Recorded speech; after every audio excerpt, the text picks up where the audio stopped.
You're watching ChillyBoy Productions. I'm Larry ChillyBoy Chilson, and this is my review for Madam Web.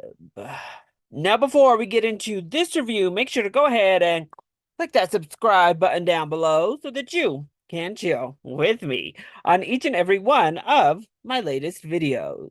Madam Web is a 2024 comic book adaptation action movie directed by S.J. Clark.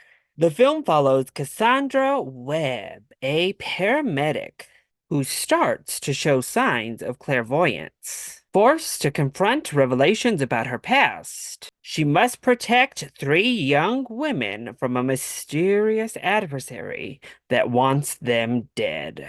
The film is based on the character created in Marvel Comics and stars Dakota Johnson, Sydney Sweeney, Isabella Merced, Celeste O'Connor, Adam Scott, Emma Roberts, and Tahir Rahim. All right, so Sony is back again with another spin-off from the Spider-Man line of Marvel Comics, because obviously Spider-Man is the property that they have the film rights to. So we're getting another Spider-Man villain, Spider-Man side character, Spider-Man adjacent character who is getting their own film without Spider-Man being involved in literally any way. Yeah, as a business model, it is as ridiculous as it sounds. But here we are with our first of three films from Sony that fit the mold. And Madam Web, has been struggling. Those trailers were not good. They were edited so poorly. They didn't look good. They didn't really catch my attention. But I always try to be hopeful. I went in really hoping they gave me something. I like Dakota Johnson as an actress. I think she's made huge strides over her career. I was interested in the character, hoping they gave us something, begging to be proven wrong. Mm, no, I wasn't proven wrong. It was really as bad as it looked, y'all. This is just, ugh. Madam Web was painful. But let's talk about the positives first. I'm just gonna say there are positives here because I actually found the movie quite frustrating at points because there were things that I saw potential in. I saw that we could have had something decent, something good. I will say when it tries to be funny, there are some really kind of fun lines. I chuckled about three times. So there's that. I think the story could have been interesting. I think we could have crafted something about this, but they failed to do so. And the soundtrack is a bop. There is a scene that has a Britney Spears song that the action is set to, that I think is one of the more effective uses of music in the film. It's also one of the more effective, like, atmospheric moments for the music and the action to coincide. And that's about it. That's all I got. I'm sorry. Madam Web is really not good. Just on a base level, it's a very poorly made film. So let's jump into the negatives with Madam Web. And they all begin with the screenplay because it's terrible.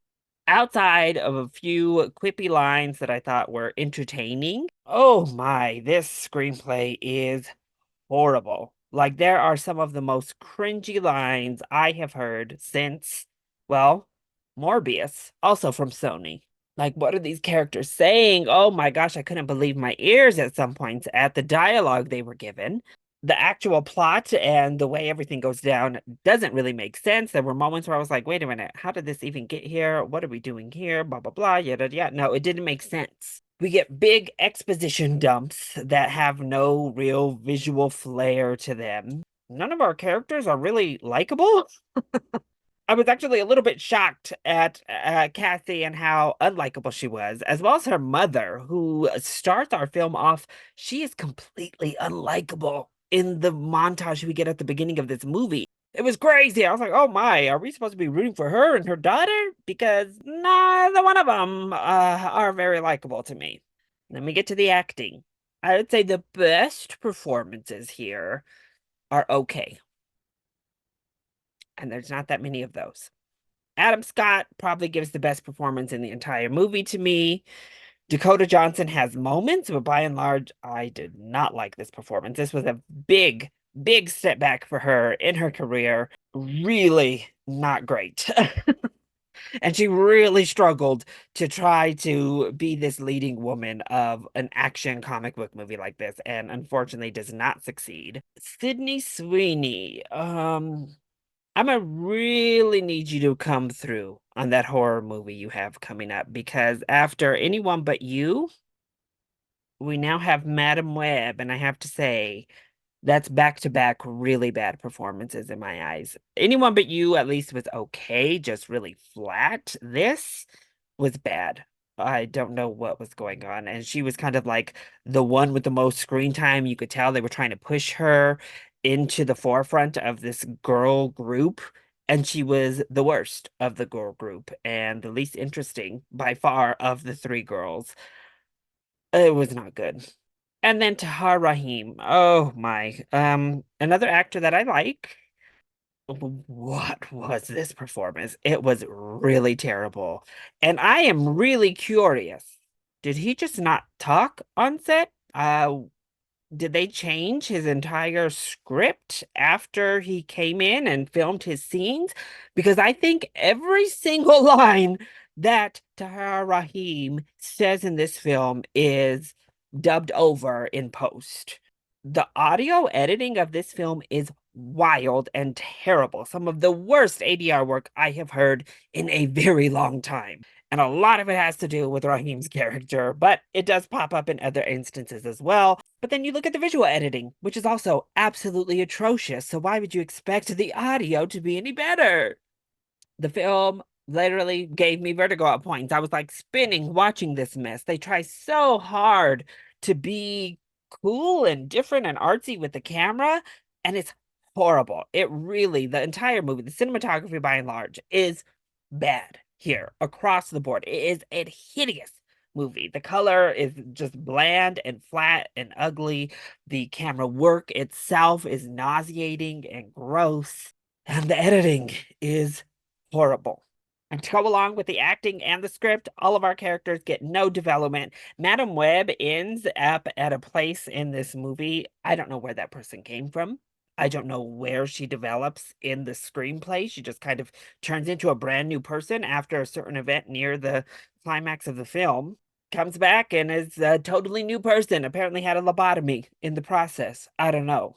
And all of these negatives obviously stand on the base factor that Madam Web is just a really strange character to give an entire film to. If you're not going to make it some sort of procedural type thing with this character who can see the future and try to change it, really play into that in interesting ways, there's no point. It's hard to make action out of her character. It's hard to really center the comic book universe you're trying to create off of a character like that isn't necessarily like action or proactive in that type of sense. It's a strange character. She would have worked so much better in her intended role from the comic books rather than this leading hero. And once again, Sony struggles with that. They couldn't do it with Morbius. They're struggling to stay afloat with the narrative of Venom. And we still have Craven on the way, who's going to be the same exact situation. They can't make a Spider-Man film right now on their own, so they're trying to make heroes out of any other Spider-Man character they can grab their hands onto, and it's not working. The narrative, the scripts, the stories of these movies are not there. And Madam Web may have sent out the most glaring signs of the failure Sony has in this model. So unfortunately, I found very little to like about Madam Web. I guess I can commend the actors for trying for what they were given, but my goodness, the script is just so bad. The visuals are so terrible across the board from VFX to cinematography to editing. The ADR work is some of the worst I've ever seen in a modern film. This was actually shockingly bad for a modern day comic book movie, and maybe once again signals the downfall of this subgenre because if this is what people are getting when they go to the movie theaters, Yeah, of course fatigue is gonna set in. So unless you're like a Madam Web diehard from the comics, I don't really see a purpose in seeing this on the big screen, to be honest. The quality feels like straight to streaming. The look of it doesn't warrant the theater experience. And that sound, the more you can do to kind of hide the sound work, the better. So just wait. If you're curious, if you want to see what's going on with this Madam Web, then I say just save your coins, keep the purse away, and wait until this hits a streaming service for free and watch it at your house. So that was my review for Madam Web. I hope you enjoyed it. If you did, go ahead, click like down below and subscribe to the channel so that you are always up to date on all of my latest videos. Also, join in on the discussion. Are you excited to see Madam Web? Have you already seen it? Let me know all of your thoughts, either in the comment section down below, or you can hit me up on Twitter. I love you all so much for your continued support. Mwah. Thank you for watching, and we'll see you next time. Bye.